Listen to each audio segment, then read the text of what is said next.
সংযুক্ত আরব আমিরাতের দুবাইতে আন্ডার 19 এশিয়া কাপের গ্রুপ পর্বের দ্বিতীয় ম্যাচে নেপালকে হারিয়ে আবারও বাংলাদেশ দ্বিতীয় জয় তুলে নিয়েছে এবং বরাবরের মতোই জাওয়াদ আবরারের অপ্রতিরোধ্য ৭০ রানের যে বড় ইনিংস আজকে জাওয়াদ আবরার খেলেছে সেটি থেকেই আসলে জয়টি নিশ্চিত হয়েছে এবং সেই সঙ্গে বোলিং লাইনে সবুজ এবং শাহরিয়ারের যে আজকে বড় সংগ্রহ সেটি কিন্তু দলকে সবথেকে বড় শক্তি জুগিয়েছে।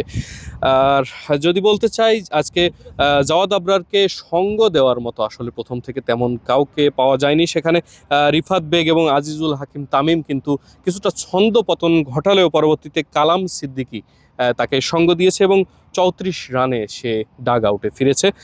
পরবর্তীতে রিজান হোসেনের সঙ্গে নিয়েই কিন্তু জাওয়াদ আবরার আজকের ম্যাচটি জিতিয়েছেন এবং ম্যান অব দ্য ম্যাচ তিনি হাতে নিয়েছেন।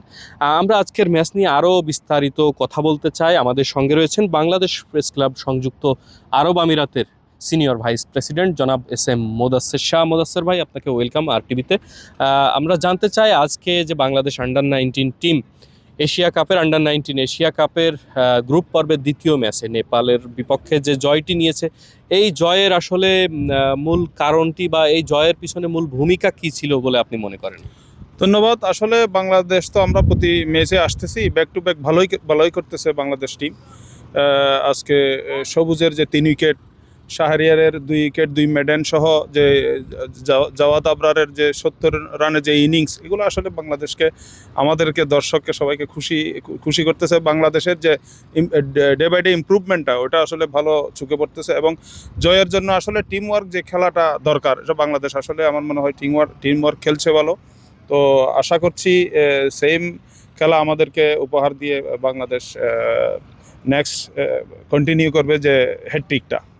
আচ্ছা, আমরা প্রতিটি ম্যাচ শেষেই আমরা টিম ম্যানেজমেন্ট বা টিমের সঙ্গে যারা আছেন তাদের সঙ্গে, টিম ক্যাপ্টেন তাদের সঙ্গে আমরা কথা বলি, কোচদের সঙ্গে কথা বলি। তাদের কথা শুনে আপনার কি মনে হচ্ছে বাংলাদেশ যেহেতু ডিফেন্ডিং চ্যাম্পিয়ন এবং 2বারের আন্ডার 19 এশিয়া কাপ চ্যাম্পিয়ন, এবার তৃতীয়বার তারা কাপ নিলে থার্ড টাইম অর্থাৎ হ্যাটট্রিক টাইম তারা কাপ ঘরে তুলবে এবং এটি বাংলাদেশের জন্য একটি অবিস্মরণীয় এবং ঐতিহাসিক একটি ব্যাপার হয়ে থাকবে। টিম ম্যানেজমেন্ট থেকে শুরু করে সংশ্লিষ্ট যাদের সঙ্গে এখনো পর্যন্ত কথা বলেছেন, তাদের কথা শুনে কি মনে হয়েছে?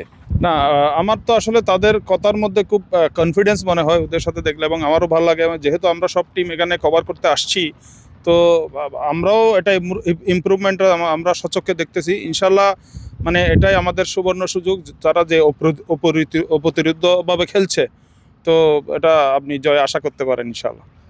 হ্যাঁ, সেটি আমরা দেখছিলাম যে তাদের আসলে কথার মধ্যে আমরা যে জয়ের আভাস বা তাদের যে এবার হ্যাটট্রিক চান্সটি, সেটি ঠিকমতো কাজে লাগানোর মতো সব ধরনের প্রস্তুতি নিচ্ছে। তবে ক্যাপ্টেন আজিজুল হাকিম তামিমের যে কিছুটা ছন্দপতন, এই বিষয়টি আসলে কোনোভাবে ভাবিয়ে তুলছে কিনা।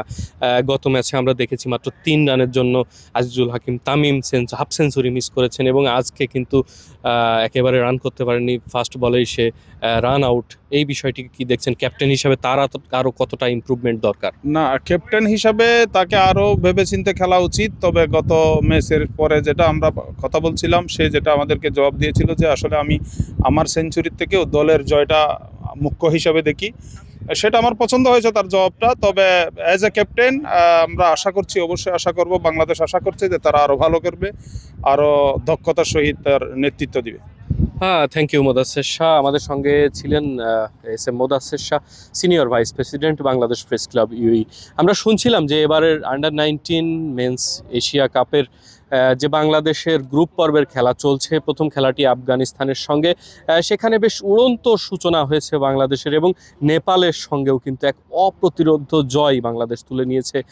প্রথমে তাদের একটি ছোট্ট সংগ্রহে কিন্তু আটকে ফেলা হয়েছে এবং সেখানে ভূমিকা রেখেছেন, যেটি আমরা শুনছিলাম, সবুজ এবং শাহরিয়ার আহমেদ। তাদের যে ভূমিকা, সেটিতেই আমরা তাদেরকে প্রথমে বাংলাদেশ টিম তাদেরকে আটকাতে সম্ভব হয়েছে এবং পরবর্তীতে জাওয়াদ আবরার ওপেনিং থেকে শুরু করে শেষ পর্যন্ত ম্যাচটি যেভাবে টেনে নিয়ে গিয়েছেন, সেখান থেকেই বোঝা যায় বাংলাদেশ টিম কতটা অপ্রতিরোধ্য।